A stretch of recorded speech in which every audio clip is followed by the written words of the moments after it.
10 जनवरी 2025। मीठे बच्चे, बाप तुम्हें ज्ञान योग की खुराक खिलाकर जबरदस्त खातिरी करते हैं तो सदैव खुश मौज में रहो और श्रीमत अनुसार सबकी खातिरी करते चलो। प्रश्न, इस संगम युग पर आपके पास सबसे अमूल्य चीज कौन सी है जिसकी संभाल करनी है? उत्तर, इस सर्वोत्तम ब्राह्मण कुल में आपकी यह जीवन बहुत अमूल्य है, इसलिए शरीर की संभाल जरूर करनी है। ऐसे नहीं यह तो मिट्टी का पुतला है, कहाँ यह खलास हो जाए। नहीं, इनको जीते रखना है। कोई बीमार होते हैं तो उनसे तंग नहीं होना चाहिए। उनको बोलो तुम शिव बाबा को याद करो। जितना याद करेंगे उतना पाप कटते जाएंगे। उनकी सर्विस करनी चाहिए, जीता रहे, शिव बाबा को याद करता रहे। ओम शांति। ज्ञान का तीसरा नेत्र देने वाला रूहानी बाप बैठ रूहानी बच्चों को समझाते हैं। ज्ञान का तीसरा नेत्र सिवाय बाप के और कोई दे नहीं सकता। अभी तुम बच्चों को ज्ञान का तीसरा नेत्र मिला है। अभी तुम बच्चे जानते हो कि यह पुरानी दुनिया बदलने वाली है। बेचारे मनुष्य नहीं जानते कि कौन बदलाने वाला है और कैसे बदलाते हैं, क्योंकि उन्हों को ज्ञान का तीसरा नेत्र ही नहीं है। तुम बच्चों को अभी ज्ञान का तीसरा नेत्र मिला है, जिससे तुम सृष्टि के आदि मध्य अंत को जान गए हो। यह है ज्ञान की स्क्रीन। स्क्रीन की एक बूंद भी कितनी मीठी होती है। ज्ञान का एक ही अक्षर है मन मना भव। यह अक्षर कितना मीठा है। अपने को आत्मा समझ बाप को याद करो। बाप शांति धाम और सुख धाम का रास्ता बता रहे हैं। बाप आए हैं बच्चों को स्वर्ग का वर्षा देने। तो बच्चों को कितनी खुशी रहनी चाहिए। कहते भी हैं खुशी जैसी खुराक नहीं। जो सदैव खुश मौज में रहते हैं उनके लिए यह जैसे खुराक होती है। 21 जन्म मौज में रहने की यह जबरदस्त खुराक है। यह खुराक सदैव एक दो को खिलाते रहो। यह है एक दो की जबरदस्त खातिरी। ऐसी खातिरी और कोई मनुष्य की कर ना सके। तुम बच्चे श्रीमत पर सभी की रूहानी खातिरी करते हो। सच्ची सच्ची खुश खैराफत भी यह है किसको बाप का परिचय देना। मीठे बच्चे जानते हैं बेहद के बाप द्वारा हमको जीवन मुक्ति की सौगात मिलती है। सतयुग में भारत जीवन मुक्त था, पावन था। बाप बहुत बड़ी ऊंची खुराक देते हैं। तब तो गायन है, अतीन्द्रिय सुख पूछना हो तो गोप गोपियों से पूछो। यह ज्ञान और योग की कितनी फर्स्ट क्लास वंडरफुल खुराक है। और यह खुराक एक ही रूहानी सर्जन के पास है और किसको इस खुराक का मालूम ही नहीं है। बाप कहते हैं मीठे बच्चों, तुम्हारे लिए तेरी माना हथेली पर सौगात ले आया हूँ। मुक्ति, जीवन मुक्ति की यह सौगात मेरे पास ही रहती है। कल्प कल्प मैं ही आकर तुमको यह सौगात देता हूँ, फिर रावण छीन लेता है। तो अभी तुम बच्चों को कितना खुशी का पारा चढ़ा रहना चाहिए। तुम जानते हो हमारा एक ही बाप टीचर और सच्चा सच्चा सतगुरु है जो हमको साथ ले जाते हैं। मोस्ट बिलवेड बाप से विश्व की बादशाही मिलती है। यह कम बात है क्या? बच्चों को सदैव हर्षित रहना चाहिए। Godly student life is the best. यह अभी का ही गायन है ना। फिर नई दुनिया में तुम सदैव खुशियां मनाते रहेंगे। दुनिया नहीं जानती कि सच्ची सच्ची खुशियां कब मनाई जाएंगी। मनुष्यों को तो सतयुग का ज्ञान ही नहीं है, तो यहाँ ही मनाते रहते हैं। परंतु इस पुरानी तमो प्रधान दुनिया में खुशी कहाँ से आई? यहाँ तो त्राही त्राही करते रहते हैं। कितना दुख की दुनिया है। बाप तुम बच्चों को कितना सहज रास्ता बताते हैं। गृहस्थ व्यवहार में रहते कमल फूल समान रहो। धंधा धोरी आदि करते भी मुझे याद करते रहो। जैसे आशिक और माशूक होते हैं, वह तो एक दो को याद करते रहते हैं। वह उनका आशिक, वह उनका माशूक होता है। यहाँ यह बात नहीं है। यहाँ तो तुम सभी एक माशूक के जन्म जन्मांतर से आशिक रहे हो। बाप तुम्हारा कभी आशिक नहीं बनता। तुम उस माशूक को आने लिए याद करते आए हो। जब दुख जास्ती होता है तो जास्ती सुमिरन करते हैं। तब तो गायन भी है, दुख में सुमिरन सब करें, सुख में करे न कोई। इस समय जैसे बाप सर्वशक्तिमान है, दिन प्रतिदिन माया भी सर्वशक्तिमान तमो प्रधान होती जाती है। इसीलिए अब बाप कहते हैं, मीठे बच्चे देही अभिमानी बनो। अपने को आत्मा समझ मुझ बाप को याद करो और साथ साथ दैवी गुण भी धारण करो। तुम ऐसे लक्ष्मी नारायण बन जाएंगे। इस पढ़ाई में मुख्य बात है ही याद की। ऊंचते ऊंच बाप को बहुत प्यार स्नेह से याद करना चाहिए। वह ऊंचते ऊंच बाप ही नई दुनिया स्थापन करने वाला है। बाप कहते हैं, मैं आया हूँ तुम बच्चों को विश्व का मालिक बनाने। इसीलिए अब मुझे याद करो तो तुम्हारे अनेक जन्मों के पाप कट जाएंगे। पतित पावन बाप कहते हैं, तुम बहुत पतित बन गए हो, इसलिए अब तुम मुझे याद करो तो तुम पावन बन और पावन दुनिया का मालिक बन जाएंगे। पतित पावन बाप को ही बुलाते हैं ना। अब बाप आए हैं तो जरूर पावन बनना पड़े। बाप दुख हरता सुख करता है। बरोबर सतयुग में पावन दुनिया थी तो सभी सुखी ही थे। अब बाप फिर से कहते हैं, बच्चे शांति धाम और सुख धाम को याद करते रहो। अभी है संगम युग। खिवैया तुमको इस पार से उस पार ले जाते हैं। नैया कोई एक नहीं, सारी दुनिया जैसे एक बड़ा जहाज है, उनको पार ले जाते हैं। तुम मीठे बच्चों को कितनी खुशियां होनी चाहिए। तुम्हारे लिए तो सदैव खुशी ही खुशी है। बेहद का बाप हमको पढ़ा रहे हैं। वाह, यह तो कभी भी न सुना न पढ़ा। भगवानुवाच, मैं तुम रूहानी बच्चों को राजयोग सिखा रहा हूँ।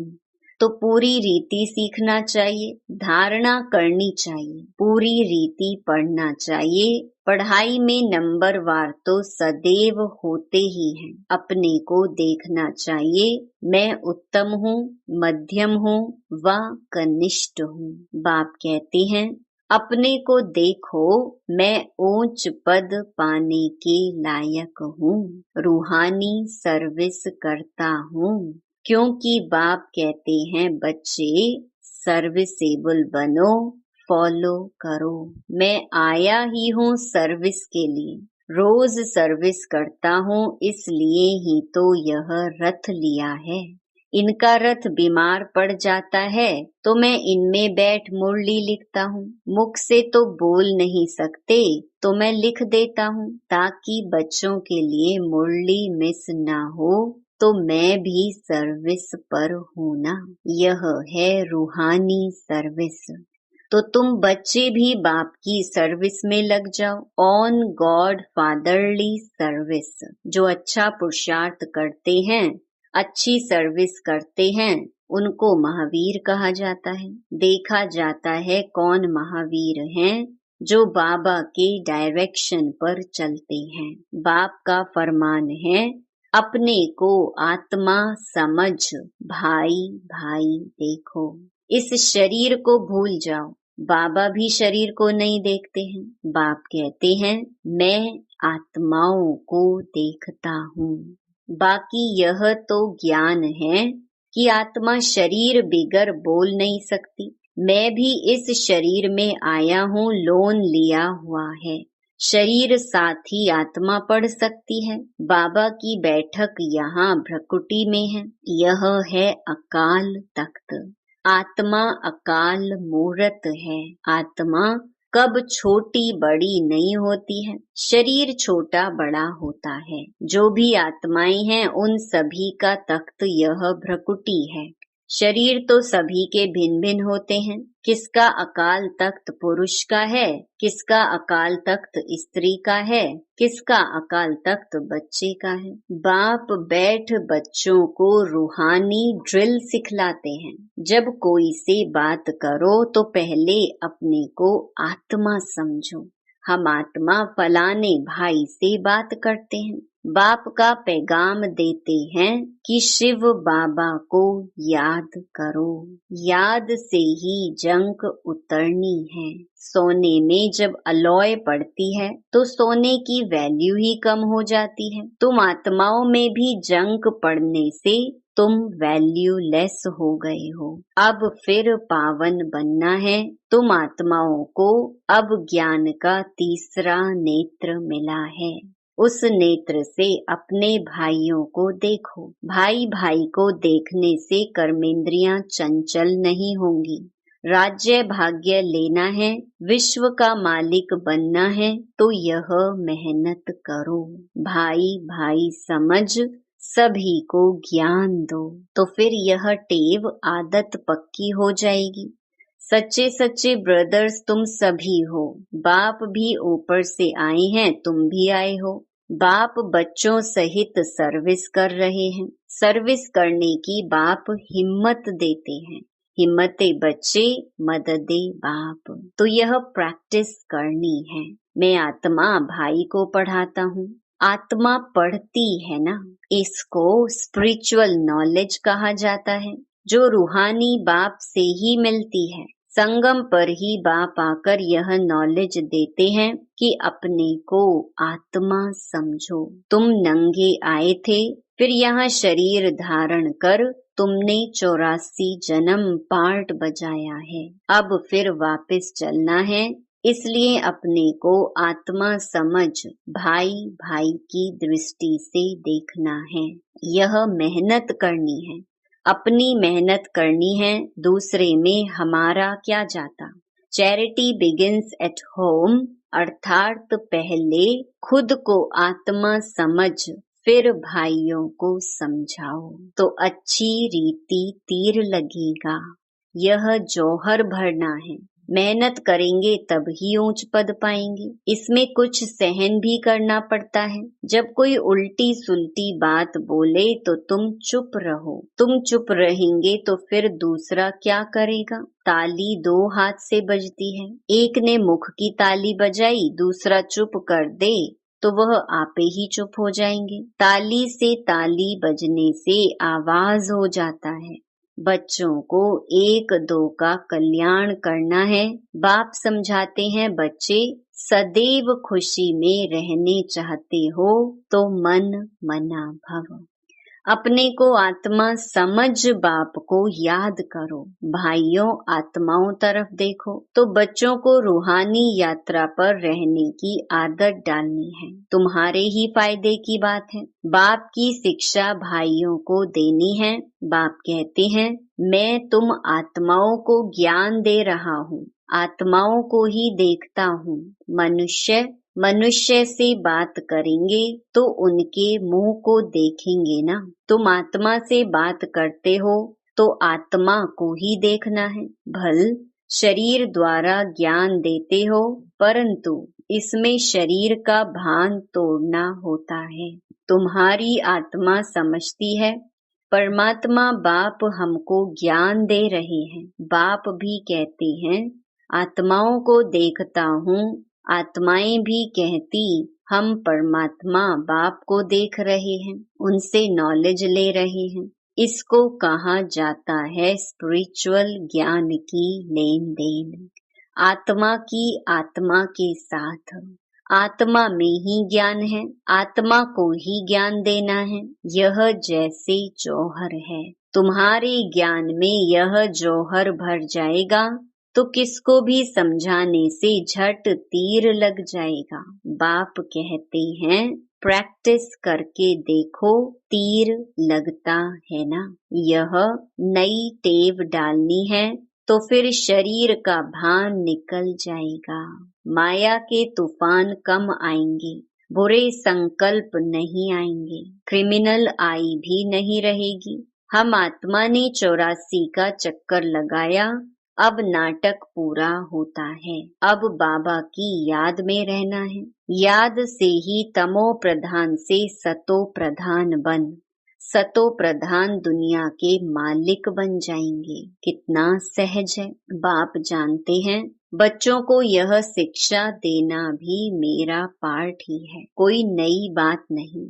हर 5000 वर्ष बाद हमको आना होता है। मैं बंधाएमान हूँ। बच्चों को बैठ समझाता हूँ, मीठे बच्चे, रूहानी याद की यात्रा में रहो तो अंत मते सो गति हो जाएगी।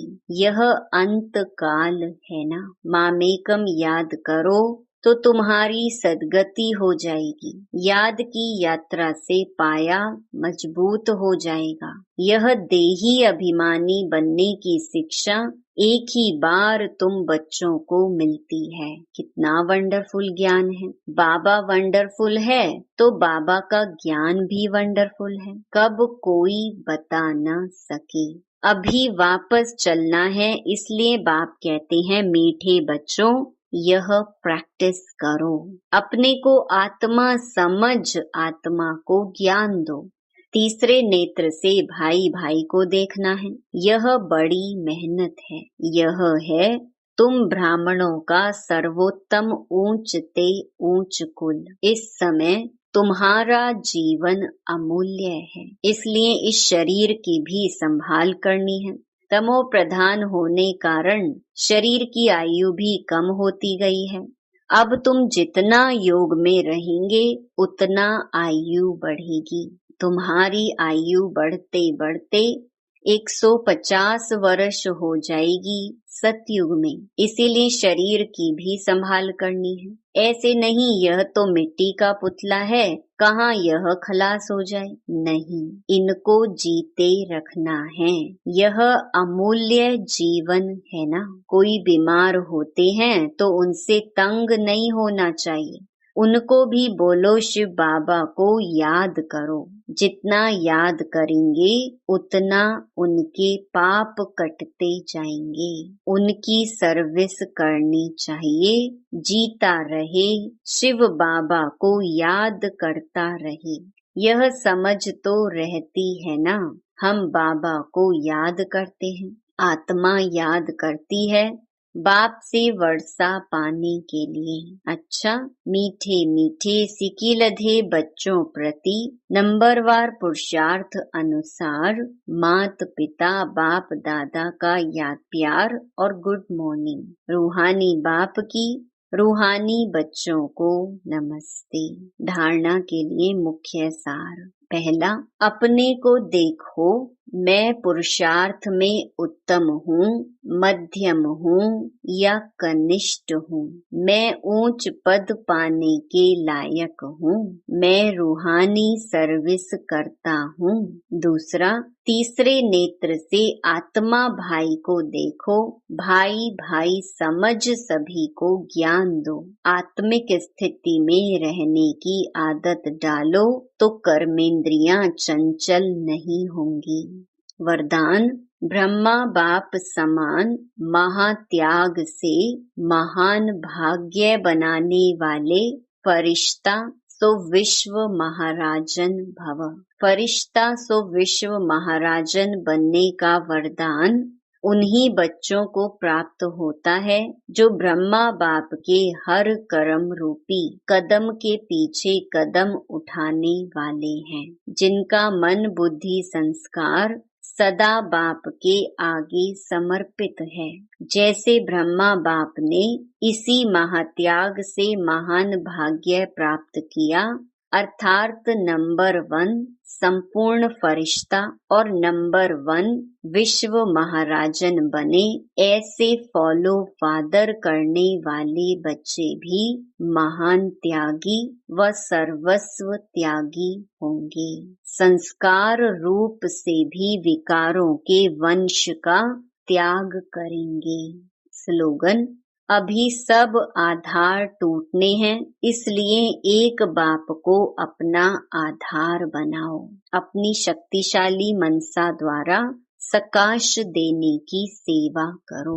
इतनी सारी प्रकृति को परिवर्तन करना, तमोगुणी संस्कारों वाली आत्माओं के तमोगुणी वाइब्रेशंस को बदलना और स्वयं को भी ऐसे खूने नाहिक वायुमंडल के वाइब्रेशन से सेफ रखना तथा उन आत्माओं को सहयोग देना, इस विशाल कार्य के लिए मनसा को शुभ भावनाओं से संपन्न शक्तिशाली बनाओ। ओम शांति।